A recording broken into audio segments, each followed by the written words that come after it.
Hey, what's happening, Nation? It's Sanjoku. Want to take a quick look at the injury report tonight, and I want to go over the keys to victory. After last week, one of my subscribers who has been with me since I started this channel, Southern Oregon, hit me up and he's like, the keys to victory are always pretty much the same. And dude, you are right. Get pressure on the quarterback, win the turnover battle. So I thought I'd take it a step further tonight and try to get a little bit more in depth. This video should honestly be called Shit That Needs to Happen Monday Night, but YouTube won't let me pull that off, so we're going to stick with Keys to Victory. We're not going to waste too much time. We're going to go ahead and jump straight into this. If you are new to the channel, please do think about subscribing. I really do appreciate that. It really does help me out. Start with the injury report. As far as the Chargers are concerned, this is going to be the healthiest team that we have played all season long. I'm really expecting this game to be a true test for us. Chris Harris Jr. is questionable for this game, but he's been limited at practice all week, so I'm 95% sure that he's going to end up being a go for this. The only big hit that they did end up taking this week was Kenneth Murray Jr. ended up having to be carted off the field because of a practice injury to his ankle. Raider fans, we understand how much it sucks when you lose one of your interior linebackers and how much of a difference that can make. Murray is a very good player in the NFL. They still have another elite inside linebacker on that team, but not having both is definitely going to hurt them, so advantage Raiders on that. They will also be missing Justin Jones. He's just a rotational piece on that defensive line, but he's a pretty legitimate quality piece. But it's another piece that they're going to be without for this game. I will take any advantage that we can get going into every single week. As far as the Raiders go, we are honestly looking pretty damn solid for this game.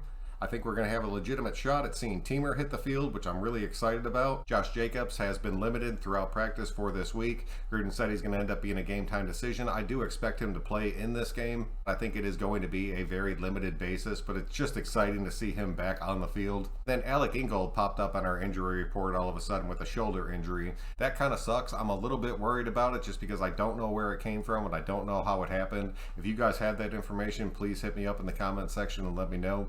Alec Ingold has been a very big part of this offense through these first 3 weeks. I'd really love to see him on the field, even if he's just playing that blocking role and maybe taking a 3rd and 1 to get the first down instead of lining up as an outside wide receiver. That dude has a major impact on this offense, and I want to see him continue to carry through. Let's go ahead and jump into that keys to victory, or as it should be called, the shit that needs to happen Monday night.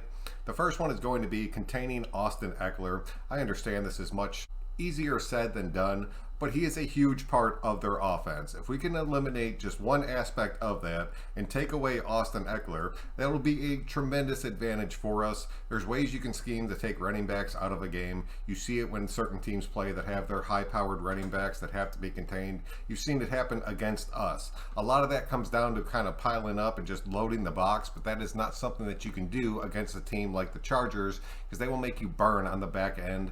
We're going to have the game plan for it.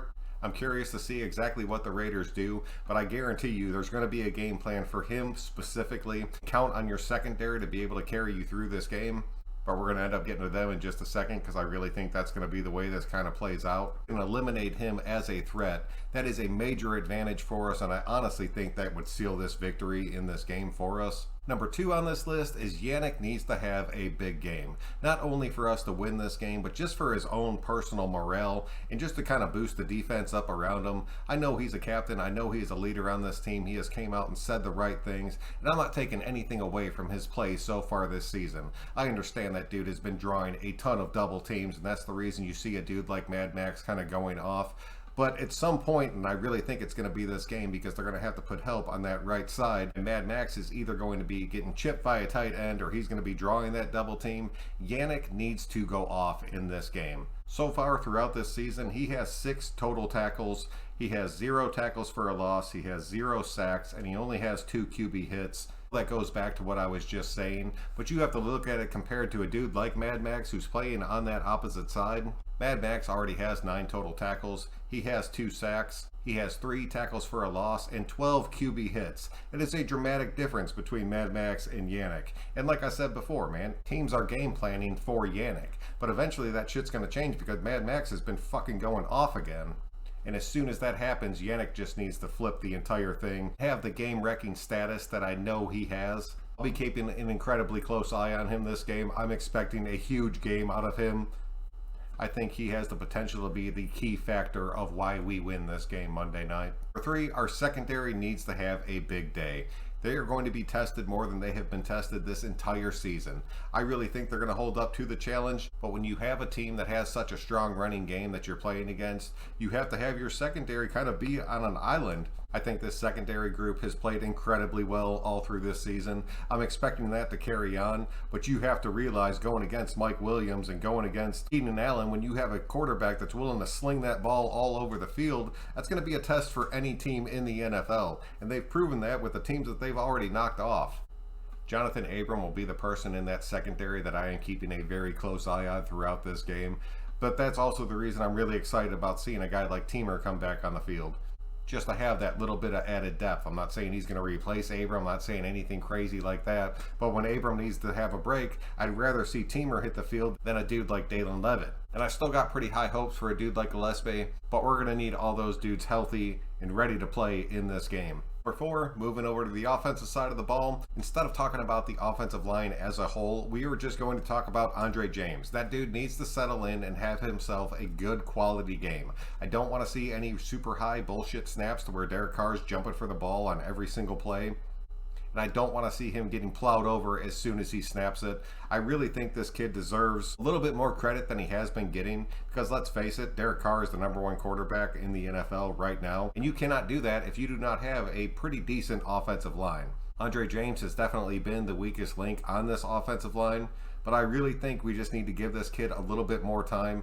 Playing center for the NFL and controlling that offensive line is a very, very difficult job. I think he's been doing it incredibly well so far. I know his snaps has been a little bit off. I know he's made some terrible mistakes, but I am not giving up on this kid. I really think he is going to be our future center for like the next good 7 to 10 years if everything pans out. So James, I know you can do this shit. You do not have the help next to you that you thought you were going to have, but you are a quality player, and I believe that you can pull this shit off. So make it happen. Have yourself a damn good game against the Chargers. Get everybody off your back, and I think everything will fall into place the way that it has to be.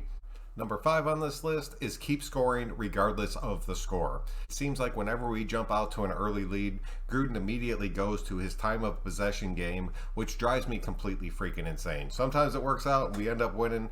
The majority of the time, the team ends up coming back and putting up some points, and then we end up fighting for it in the end. Nothing pisses me off more than that, especially when our offense is clicking right at the start of a game. Why the hell would you take your foot off the gas when you're already beating a team like 14-0 or 17-0? And then all of a sudden it becomes the Josh Jacobs or potentially Barber show, and they just run the ball, 1, 2, 3, punt, and then you just run a bunch of time off the clock. I understand that shit used to work back a long, long time ago. The offense has adjusted to that. This is a passing league. This is a league that's all about putting up points. If you sit back and take your foot off the gas, I'm talking like halftime, not the end of the fourth quarter, teams are going to end up coming back on you. Your defense is going to get wore out, and you're going to end up getting shit on. We've seen that time and time again. So all I'm asking for in this game is we do jump out to an early lead, and we have been having some slow starts to this season. But if this is the game where we come out and we drop 14-17 right off the bat, do not stop. Just keep pumping that score up. You're seeing teams drop over 40 every single week, and the Chargers have been one of those teams. You have to go out and continue to put points on the board. And to be completely honest, and I do not say this much, I am willing to throw time of possession completely out of the window for this game if it means that we're consistently putting up points. Because that is how you get past a team like the Chargers, and that is how you get past a team like the Chiefs. And we cannot screw around when we are playing AFC West opponents. Quick side note, as far as AFC West opponents, the Baltimore Ravens kicked the shit out of the Broncos today. Told you, that team is not for real. They have just been playing trash the entire season. So Broncos fans, suck it. Number 6 on this list, do not change what is working. I have mentioned it before on this show that I am very worried about Josh Jacobs coming back into this offense and Gruden kind of reverting to the offense that we've had for the past couple seasons. I do not want to see that shit happen. I want to see Josh Jacobs become a part of this new look offense, and honestly, I really think that is going to happen, but I do have a real fear that that shit could potentially go the opposite direction. Let Derek Carr continue to do his thing and light this fucking league up. And let Josh Jacobs be an explosive piece that comes along with that we've been missing out on. I do not want to see this offense change in any kind of way, especially going into this Chargers game. Carr slinging that ball like it's 2016 has been our main key to victory through everything, through this entire season. Do not stop that kid and do not take anything away from him. Give him the personnel package that you want and then let him make that audible. And if he wants to air that shit out for the entire game, let him go for it. If he wants to feed Josh Jacobs in certain situations, I'm loving it. I'm loving every second of it. He wants to hit him out of the backfield instead of Drake, go for it. The dude was catching passes last season like it was going out of style. Do not revert your offense to be based on Josh Jacobs instead of Derek Carr. It'll be a huge mistake and it'll cost us this fucking game. I promise you that. Number 7 on this list is take the one-on-one shots all damn game. I don't care if it's the first play of the game or if it's the last play of the game. If you have an opportunity, especially with how many weapons we have on this offense and how much attention like a dude like Waller demands and a guy like Ruggs playing the outside, if you get a guy like Renfrow or Foster or Edwards and they're in that one-on-one situation, send them deep and take that fucking shot. If you watch the tape, that shit has paid off for us in a very big way throughout this season. I want to see that continue to happen. I do not think Derek Carr has a problem taking those shots. I think the only reason you see him not take those shots is just because the offensive line doesn't hold up long enough for him to be able to. But DC, if you can, every single time you see it, change that play, call the audible, and whip that thing out there. Trust your guys in one-on-one situations. There is no one on this team that I do not trust in a one-on-one going up and pulling that damn ball down. Watching Ruggs go up over one of the top-rated cornerbacks last week and pull that ball down blew my damn mind. I was happy as shit for that kid. And those are the things that have to happen to get those big chunk plays to continue to put points on the board. This is something that I want to see continue throughout the season. It's the kind of play that can flip the momentum of a game completely. So Carr, definitely take those shots. And finally, number 8 on this list, it's the 2 tight end sets, and honestly, the 3 tight end sets. I know there's a lot of people in Raider Nation that get pissed off when we have the ball on like the 50 and we come out in a 2 or 3 tight end set.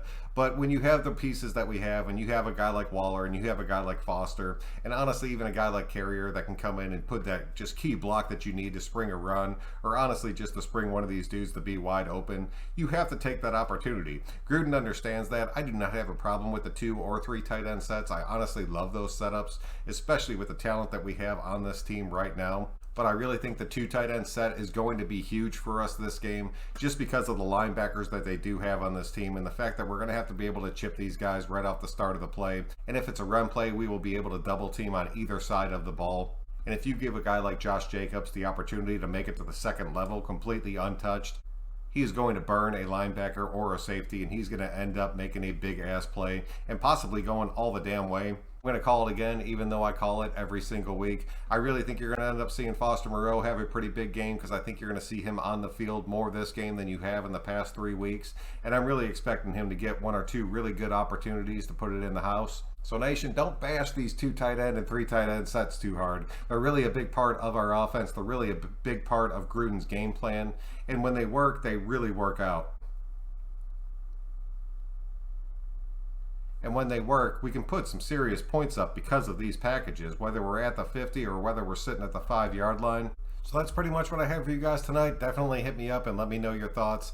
I would love to see what you guys think before tomorrow night's game. I'm honestly thinking about either going live either for that game or going live directly after it, just because I did request off work on Tuesday. And win or lose, that instant reaction goes a long damn way.